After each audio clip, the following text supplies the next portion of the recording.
Bienvenue chez Obscurlist pour des podcasts de jeux de rôle dans des univers sombres.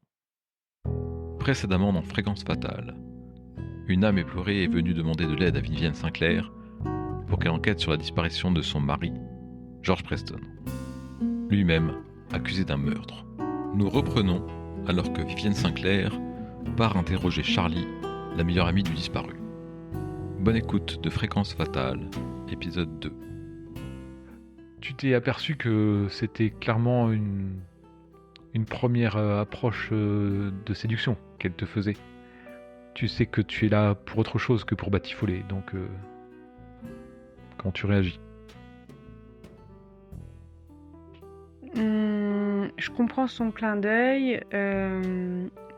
Je fais un sourire, mais sans plus, en fait, pour montrer que j'ai compris, mais que je suis pas là pour ça. Elle te fait une petite moue boudeuse, comme s'il était un peu déçu, et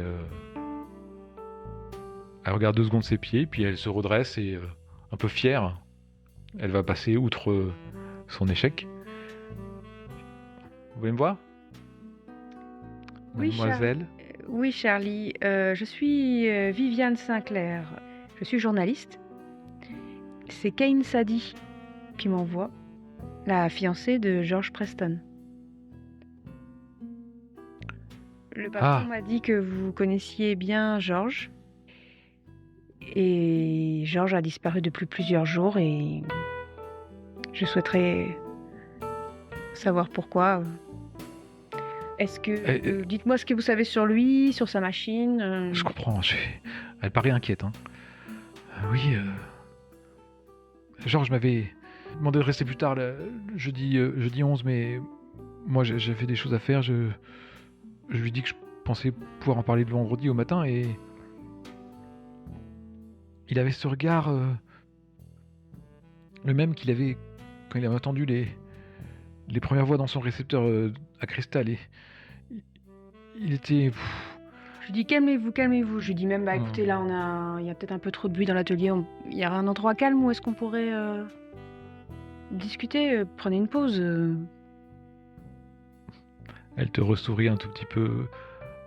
Vous avez raison, je resterai plus tard ce soir.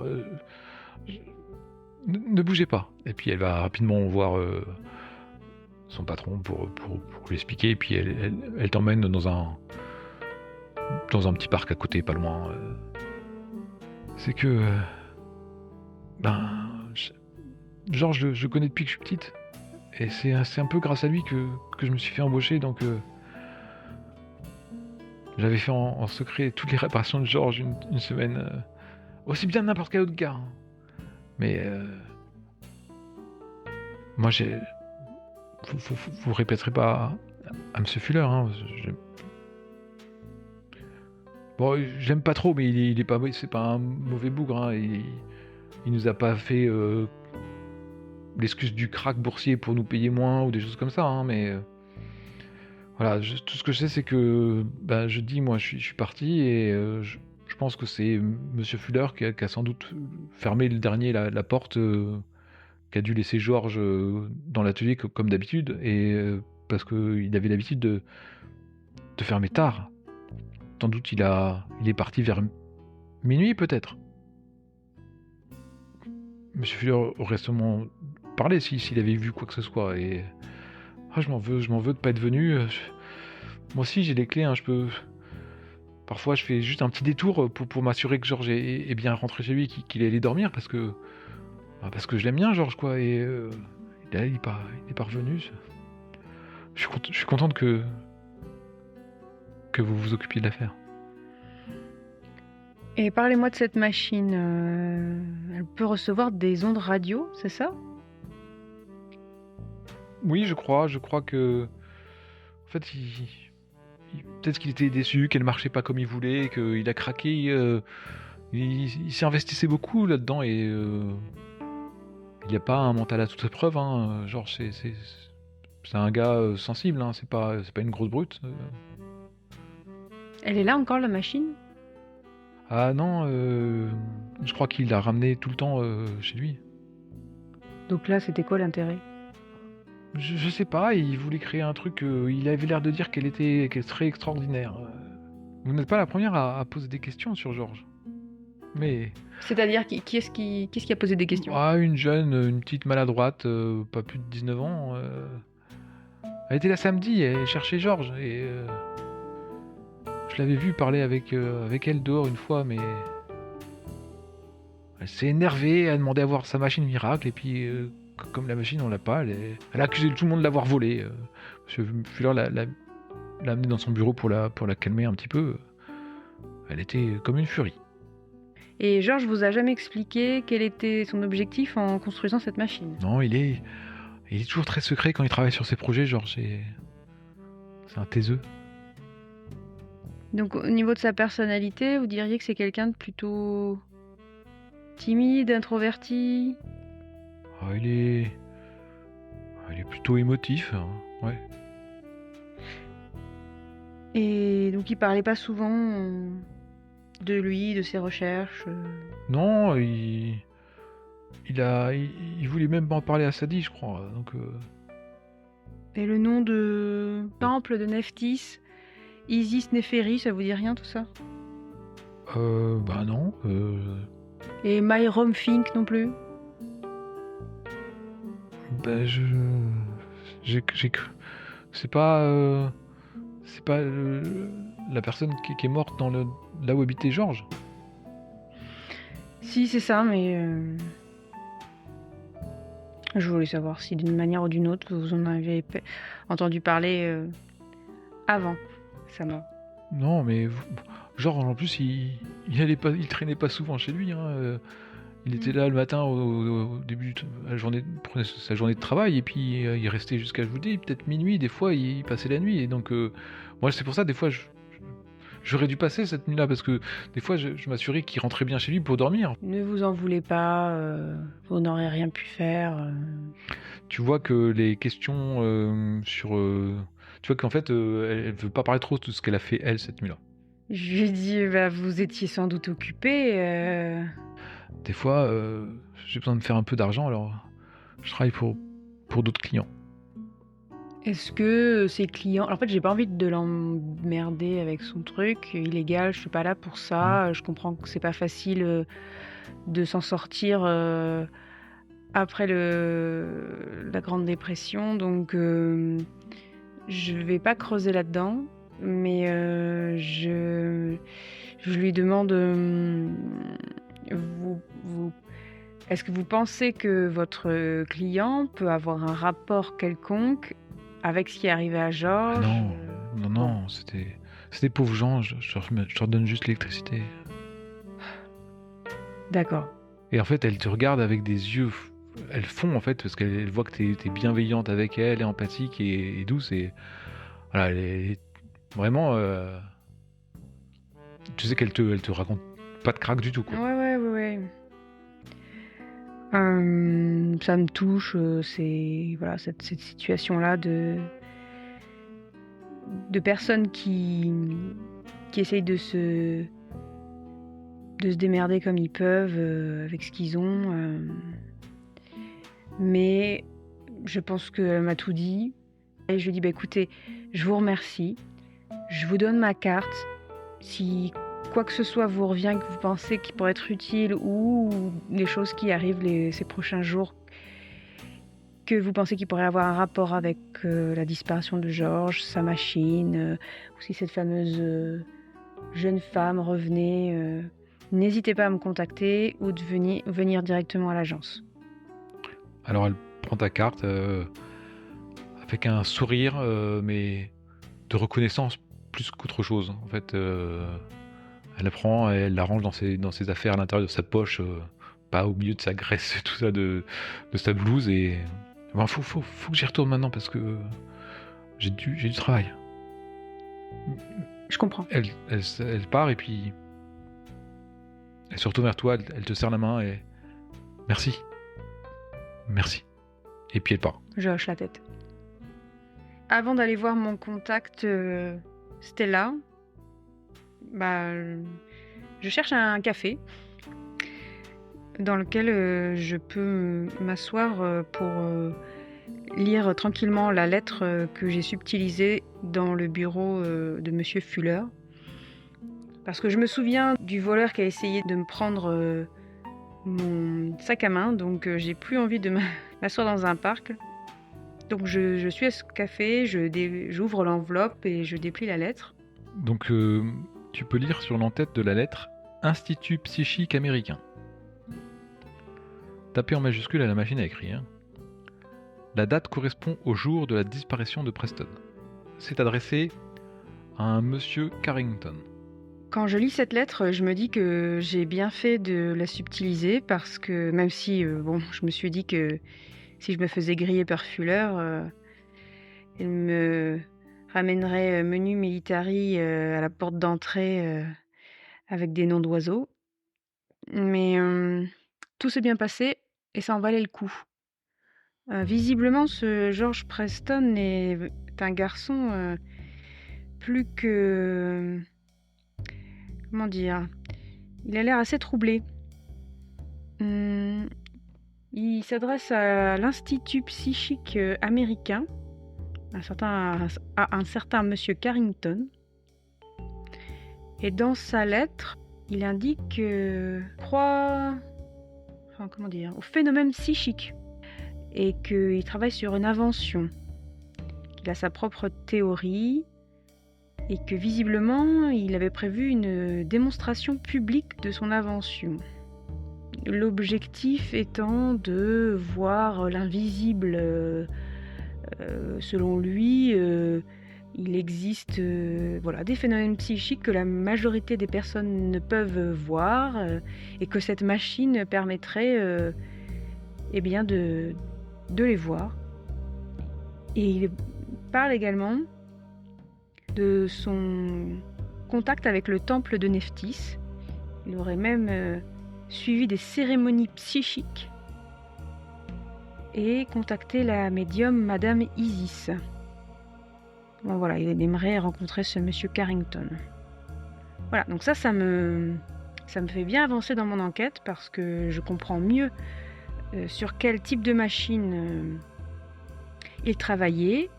J'en sais un peu plus sur le garçon. J'ai encore des indices sur le fameux temple de Nephthys. Du coup, je me dis, bon, je veux quand même passer voir Stella, mais il y a déjà des informations. Bon, on va voir si elle a les mêmes informations que moi, plus. Mais j'ai encore une nouvelle piste avec ce monsieur Carrington pour voir exactement sur quel type de... quels travaux ils font à l'Institut psychique américain. Donc je veux contacter Stella. Tu sais que la journée, elle travaille comme dessinatrice dans un cabinet d'architecte, celui de son père. Et c'est que la nuit, elle peut vagabonder à sa passion, l'occultisme. Tu peux aller la voir au cabinet d'architecte, si tu veux. Ouais, je vais passer la voir. D'accord. Donc tu prends le bus et tu vas jusqu'au cabinet d'architecte et tu vas voir Stella. Elle est en train de travailler sur des projets, mais contente que tu viennes la voir parce que son travail en fait ne la passionne pas plus que cela. Donc elle prend une pause et elle sort et à l'entrée dans le hall d'accueil, elle te reçoit. Alors vive, quoi de neuf? Eh bien, en fait, je suis sur une nouvelle affaire et j'aurais une question à te poser. Ça sera rapide. Tu sais très bien que j'aime bien moi quand tu me parles, tu t'intéresses à mon domaine. Ça me fait plaisir toujours. Qu'est-ce que tu veux savoir? Le temple de Nephthys, est-ce que ça te dit quelque chose? Ah ouais, le temple de Nephthys, ouais, je connais bien, ouais. J'ai assisté à des communions avec les défunts des communions de Madame Isis. Et comment ça, les communions? Bah en fait, elle organise le soir des communions où on peut aller essayer de contacter des proches défunts. Et alors, elle commence toujours pareil. Elle lit un passage du livre des morts. Puis assez rapidement, ça devient une séance un peu banale en fait. Tu verras, il y a tout le décorum égyptien. Mais bon, j'ai pas l'impression que. Moi, ça m'a pas plus emballé que ça. Hein. Bon, si elle peut aider des pauvres gens, c'est très bien. J'aime bien le style, mais voilà. Mais moi, le décorum égyptien, tout ça, c'est pas trop mon truc. Hein, mais moi, tu sais, je suis plus fantôme, sorcière, des choses comme ça. Mais voilà ce que je sais. À l'installation de temple, dans ce qui était avant un café dans une banlieue artistique de Brooklyn Heights. Je peux te donner l'adresse si tu veux. Ah oui, je veux bien. Pourquoi tu t'intéresses au temple de Nephthys? Dans mon affaire, il y a quelqu'un qui a disparu et j'allais dire qu'il s'y intéressait aussi, mais visiblement qui y est déjà allé. Donc je voulais savoir un peu de quoi, qu'est-ce que c'était quoi. Bah, qu'est-ce que je peux te dire d'autre? Le temple de Nephthys, elle se fait appeler Isis. Bon, tu connais un petit peu tout ça ou t'as besoin que je te rafraîchisse la mémoire? C'est un dieu, une déesse égyptienne. Ouais, c'est ça. Isis, c'était l'épouse d'Osiris. Et Nephthys, c'était l'épouse et la sœur de Seth. Et elle a aidé Isis à récupérer les 14 parties manquantes de son frère Osiris quand Seth avait découpé et réparti les pièces de son corps dans toute l'Égypte. Voilà. Bah, sinon, c'est le soir. Le soir, elle fait ses communions, puis je crois qu'il n'y a pas d'activité spéciale le jour, mais... Très bien, c'est noté. Je te remercie pour ces informations. Bon, n'oublie pas, tu me dois un café. Ah oui. Bon, bah, tu me racontes quand ton affaire est finie, hein, pour si ça peut peut-être m'intéresser. Salut, Vive. Puis elle te fait une bise, et puis elle repart travailler. Avant de partir sur d'autres pistes liées à l'ésotérisme, je souhaite me rendre à l'immeuble de George Preston. Tu vas vers l'arsenal de Brooklyn. Tu arrives dans un endroit où, l'édifice, c'est un mélange d'immeubles résidentiels et de bâtiments blanchis à la chaux, un peu plus modernes. Autrefois, c'était un vaste dortoir pour les ouvriers. Au début du XXe siècle, il y a des propriétaires qui ont aménagé quelques appartements avec des cuisines improvisées et d'autres sans. Des studios. Sans doute que les loyers sont très bas ici. Tu arrives au pied du bâtiment. Et il y a un homme qui, alors que tu pénètres dans l'immeuble, il y a un homme qui entrebâille une porte et qui passe la tête. Il a un nez busqué, il est assez maigre et buriné, il fait... Qu'est-ce que vous faites? Bonjour monsieur, je lui montre ma carte. Je suis Viviane Sinclair, journaliste d'investigation pour le Herald Tribune. Allergie. Ah, vous avez des problèmes d'allergie? Ça m'arrive, mais vous souhaitez voir quoi? Il n'y a rien de... Ah, c'est à cause de l'affaire, c'est ça? Oui, j'ai même 2 affaires. Enfin, il me semble qu'un certain George Preston habite ici et Myron Fink également. Monsieur Fink habitait ici. Vous n'êtes pas sans savoir que ce pauvre homme est décédé.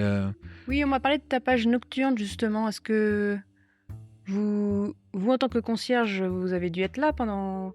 Les habitants de l'immeuble ont dû venir se plaindre à vous pour régler le problème. C'était quel type de bruit? Moi j'ai déjà tout dit à la police. Je n'étais pas là. J'étais allé au cinéma. Vous savez, on a le droit de vivre quand même aussi. Mais ce Preston là, quand il a peut-être une accusation de meurtre sur son dos, hein, mais qu'il soit coupable ou innocent, il ne pourra pas revenir vivre ici. Hein. C'est un établissement correct ici, vous comprenez? Pourquoi il a une attitude incorrecte? Bah non, mais avec tout ce qui s'est passé, moi je ne veux pas de soucis. Mais sinon, j'ai fait toutes mes déclarations à la police, vous n'avez qu'à aller les consulter. Bah, ça irait plus vite si vous pouviez m'en dire 2-3 mots. Fink et Simpson étaient mes 2 meilleurs locataires avant cette histoire. Vous comprenez, maintenant j'ai plein de problèmes. C'est vraiment... Où va-t-on Allergie. Bah, je lui demande si je peux entrer dans l'immeuble pour parler aux voisins de Monsieur Preston. Vous pouvez, oui, mais je veux pas qu'il y ait une mauvaise publicité sur cet établissement, vous comprenez? Je lui dis oui, je comprends tout à fait. Ne vous inquiétez pas. Nous pouvons voir si certains des voisins sont là, effectivement. Ouais, suivez-moi.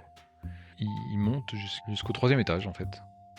Donc, les policiers sont déjà venus, hein, ils sont repartis, ils ont fait leur travail, hein, maintenant c'est tout. Donc, je ne sais pas à qui vous souhaitez parler, et tu repères une dame qui est au fond du couloir, quoi, une porte qui est au fond du couloir qui s'ouvre avec une dame qui sort, qui regarde, qui doit parler avec lui, qui re-rentre et qui referme la porte à ce moment-là. Bah, je regarde le concierge et je lui dis mais qui est cette dame au fond du couloir? C'est Mademoiselle Blake. Vous souhaitez lui parler? Bah oui. Bon, alors il t'emmène... il va frapper à la porte. Mademoiselle Blake, il y a une journaliste ici pour vous au sujet de ce qui s'est passé. Je suis désolé de vous importuner, mais c'est elle qui insiste. Et la porte s'ouvre. Pas de problème, Monsieur Simpson. Je veux bien lui parler. Et tu t'aperçois qu'en fait, elle s'est changée. Elle a un joli chapeau, elle est très élégante, une robe qui la met en valeur, en fait. Et Simpson, lui, il déambule un peu dans le couloir. En fait, tu es à la porte pour l'instant. Elle a ouvert le couloir, elle est dans l'embrasure de la porte. Je suis Mademoiselle Violette Blake. Puis elle te tend sa main un peu précieusement. Je joue le jeu. Dis enchantée, mademoiselle. J'étais là. Si vous voulez savoir des choses, n'hésitez pas. Eh ben, je vous écoute. Mais je ne sais pas. Posez-moi des questions. Ce n'est pas comme ça que vous procédez d'habitude? Tout à fait. Eh bien, vous vivez sur le même palier que George Preston. Qu'est-ce que vous pouvez me dire de lui? Quel type de voisin était-il? Oh, George, c'est un cinglé. Tout très calme, toujours perdu dans son monde. Il s'adressait à personne ici. C'est sans doute une sorte de tueur sexuel dément, voilà pourquoi il a emporté le bas du corps de Fink avec lui. Ah. Et tu comprends très rapidement en fait que elle est jalouse qu'il ne se soit pas intéressé à elle. Enfin, c'était une horreur, hein. C'est vraiment... D'abord, tout ce bazar, tous ces bruits là, c'était une très mauvaise nuit. Et justement, ces bruits, ce tapage nocturne, c'était quel genre de bruit?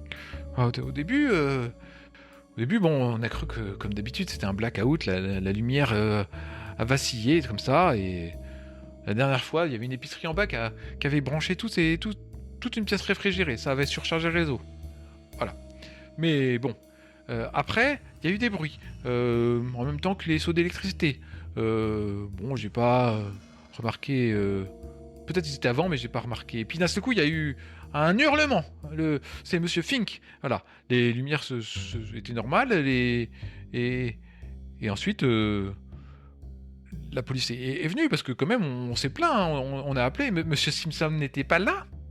Elle insiste un peu.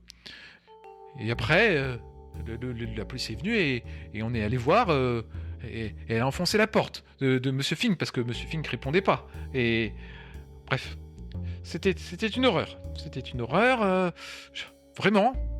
Je n'ai plus rien à faire ici, je vais sans doute déménager, voyez-vous. Oui, je comprends. Je ne peux pas me permettre de vivre dans un tel taudis. Et ce Monsieur Fink, vous le connaissez? Non, c'est un petit homme sans doute un... Vous savez, ces scribouillards là, c'est... Un journaliste? Non, mademoiselle, non, bien sûr, les journalistes sont des personnes très importantes et Violette Blake, hein, c'est mon nom. Non, un comptable, quelque chose comme ça, voilà, un peu pas très intéressant, un peu. Et savez-vous si Monsieur Fink et Monsieur Preston se connaissaient? Je vous dis, Monsieur Preston, George, ne parlez à personne. Il était très solitaire, peut-être même agoraphobe, mais ne sont-ils pas tous comme ça? C'est pervers sexuel. Eh bien, écoutez, je vous remercie, Mademoiselle Blake. Je ne vais pas vous déranger plus longtemps. Vous avez un chat, visiblement. Oui, lui aussi a été très perturbé. Nous partirons sans doute. Et vous travaillez pour quel journal? Le Herald Tribune. Mais il a faim, visiblement. Hein. Oui, ben, je vais aller le nourrir. Bon. Merci, mademoiselle. Ah, tais-toi, toi. Une fois que t'as fini avec Violette Blake, il y a Monsieur Simpson, le concierge, qui est à côté de toi. Vous voulez voir d'autres voisins ou on a fini? Allergie. À côté de Monsieur Fink, il y a Madame Boyer et en face, il y a... Enfin, il est un peu... il y a Monsieur Williams qui est un peu... Il n'a pas toute sa tête. Hein. Et puis en plus, il est vieux. Et il n'a pas toute sa tête, c'est-à-dire... Il racontait des choses un peu bizarres quand même. Hein. Quel genre de choses? Moi, je sais pas trop. Moi, faut voir avec la police. Hein. J'étais pas là, moi, je vous dis. Pourquoi vous dites qu'il est bizarre, alors? Bon, ben, vous allez voir par vous-même. Monsieur Williams. Oui? Monsieur Williams, il y a une dame pour vous, une journaliste. Ah oui, j'arrive. Et il ouvre. Et tu vois un homme, environ 70 ans, mais il y a une lumière espiègle qui illumine ses yeux bleus. Ah, bonjour, je suis Monsieur August Williams. Ah, vous êtes là pour ce qui s'est passé, hein, c'est ça? Oui, bonjour monsieur, tout à fait. Viviane Sinclair. Ah, ben, je vous ai dit, moi, mon nom déjà. Très bien. Vous travaillez pour quel journal? Le Herald Tribune. Ah, je lis pas ça, je lis pas. Non. Et alors, vous voulez savoir quoi, Madame Sinclair? Eh bien, connaissez-vous Monsieur George Preston, Monsieur Myron Fink Qu'est-ce que vous pouvez me dire? Eh bien, Monsieur Preston ne parle pas beaucoup, Monsieur Fink non plus. Ils habitent en face, là, et... Ah, c'est terrible ce qui s'est passé à Monsieur Fink, hein. Terrible. Moi, vous savez, je dors pas beaucoup la nuit. C'est inutile à mon âge, hein. Je dormirai bien assez tôt.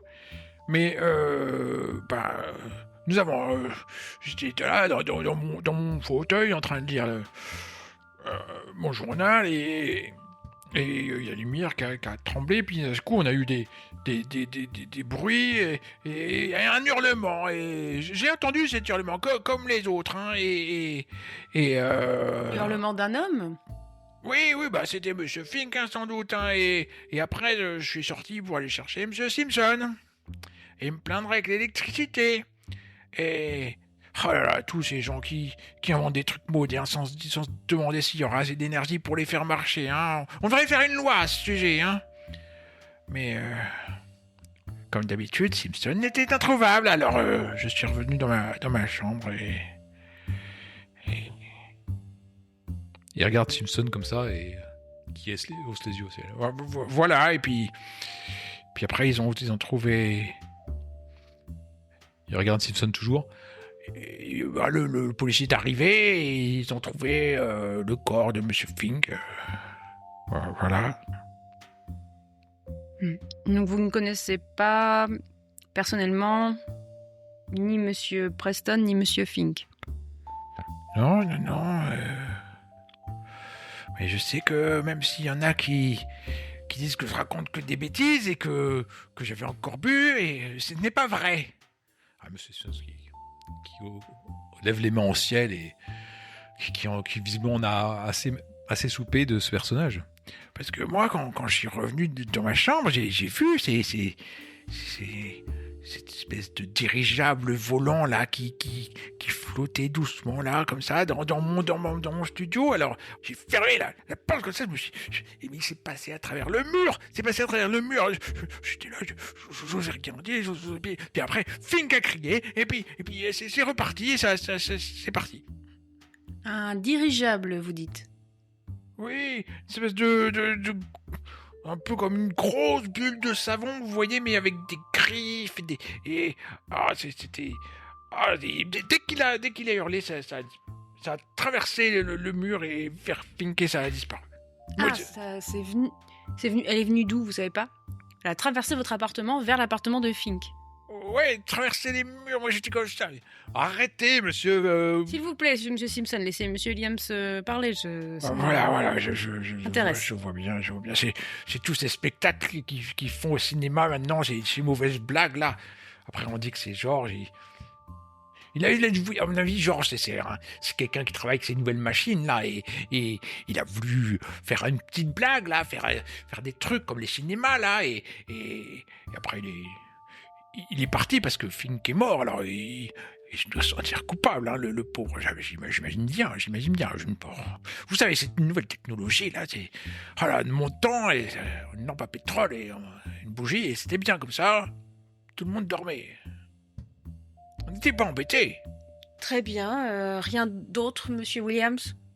Non, rien d'autre. Je sais bien ce que vous pensez, que je suis un vieux fou mais... Enfin bon. Nous avons vécu, nous. J'espère bien atteindre votre âge un jour. J'ai écrit ce que vous m'avez indiqué. C'est très intéressant. Écoutez, je songerais peut-être à lire l'Herald Tribune, alors. On va pas vous déranger plus longtemps, monsieur Williams, je vous remercie. Oui, bonne journée, alors. Puis, bonne journée. Il ferme la porte. Simpson se retourne vers toi. Allergie. Vous voyez bien, cet homme est complètement... À mon avis, les gens ne devraient pas vivre trop vieux. Au bout d'un moment, ils commencent à radoter et à en vouloir à tout le monde et à la terre entière. Vous avez quel âge, vous, monsieur Simpson? J'ai 45 ans. Première fois que je croise quelqu'un qui souhaite ne pas devenir vieux, mais bon. En tout cas, pas sénile. On ne choisit pas, il me semble. Bon, vous avez fini là, parce que moi, après, il va falloir que je retourne à... Il me semble qu'il nous reste un dernier voisin. Oui. Oui, mais je ne sais pas si elle est là. Nous verrons ça. Il frappe. Madame Boyer. Madame Boyer ne semble pas être là pour le moment. Elle est peut-être allée faire des courses, elle va peut-être rentrer. Très bien. Nous pouvons y aller? J'ai un dernier service à vous demander, monsieur Simpson. Pourriez-vous m'ouvrir les appartements de monsieur Preston et de monsieur Fink? Vous comprenez, la police est déjà venue, ils ont emporté ce qu'il y avait, et puis...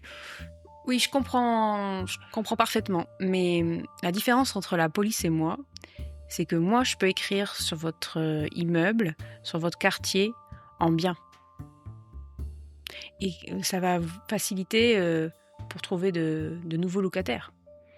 Il regarde un peu par droite à gauche, les autres locataires ne sont pas dans le couloir. Bon, faisons ça rapidement, s'il vous plaît, mademoiselle, faisons ça rapidement. Il t'ouvre la porte de George Preston et il reste appuyé contre la porte qui referme derrière lui, les bras croisés, en reniflant et t'observant. Déjà, tu constates que les vêtements de Preston sont clairement à leur place dans le placard, que sans doute les officiers de police ont fouillé l'endroit, ils ont laissé plusieurs tiroirs du bureau entrouverts et ont forcé la serrure de celui du milieu. En tant que journaliste d'investigation expérimenté, tu vas dans les différentes pièces et tu penses à soulever le matelas. Celui qui a fait la fouille ne fait clairement pas ça depuis longtemps ou bien manqué de concentration. Tu découvres une enveloppe scotchée sous le matelas. Simpson a... Qu'est-ce que vous avez trouvé? Une enveloppe. Il faut laisser ça là, c'est un monsieur Preston, je veux pas avoir de soucis. Très bien. Tu t'aperçois, parce que tu avais commencé à ouvrir l'enveloppe, que c'est des schémas de machines. Sans doute les schémas d'un appareil électrique. Presque à coup sur la machine de Georges. Je crois que j'ai entendu quelqu'un... c'est-à-dire que si vous êtes là, ça veut dire qu'il n'y a personne à l'entrée pour contrôler les gens qui rentrent dans l'immeuble. Vous êtes sûr? Vous êtes sûr? Et puis, il commence à se diriger vers la porte, ouvrir la... Ça fait un moment qu'on est là. Il ouvre la porte, il regarde un petit peu comme ça, il tend l'oreille, il a la tête par la porte entrebâillée dans le couloir. Pendant ce temps, je fourre encore l'enveloppe dans la poche de mon impair et je remets le lit comme il était en fait. D'accord. Je vais ailleurs. Et il y a une étagère à livres dans laquelle tu vois pas mal d'ouvrages de référence en ingénierie et aussi sur le spiritualisme et les phénomènes psychiques. Je feuillette, ça ne m'apporte rien de particulier. Non, ça fait le lien avec la lettre que tu as trouvée, effectivement. Non, il n'y avait rien, vous... Bon, dépêchons-nous, effectivement, vous avez raison, nous ne devons pas perdre de temps. Nous y allons, là. Puis il commence à t'inviter à sortir. Je le suis. Et il s'apprête à redescendre le couloir vers l'entrée, à moins que tu l'arrêtes avant, pour voir... Monsieur Simpson, je sais que votre temps est précieux et je vous remercie beaucoup, mais un dernier service... Ah oui, c'est vrai, là. Vraiment C'est terminé ensuite. Et il t'ouvre la porte et même topo, en fait, alors lui, non, là, il va tourner un peu autour de toi et regarder ce que tu fabriques. En fait, la chambre ne contient pas énormément de choses intéressantes. Il y a une énorme tache de sang au sol. Quelques éclaboussures sur le mur et le lit. Visiblement, les policiers ont fait leur travail. Tu t'apprêtes à ressortir. Alors que tu ouvres la porte pour ressortir, tu vois quelqu'un qui était affairé à la porte de Preston dans le couloir qui est surpris et qui tente de s'enfuir. Je cours après. Tu t'aperçois que c'est sans doute la fille dont Charlie ou Fuller t'en parlait. Ouais, c'est ça. Je suis d'invectiver, mais je pense pas qu'elle va s'arrêter, quoi. Donc tu cours après elle, tu l'appelles. Pearl, s'il vous plaît, j'aimerais vous parler. Tu la rattrapes dans les escaliers et à ce moment-là, elle se retourne vers toi et elle voit dans ton sac l'enveloppe que t'as fourrée en fait, qui dépasse parce qu'elle est assez imposante, et elle essaie de s'en emparer. Et ainsi se termine Fréquence Fatale, épisode 2.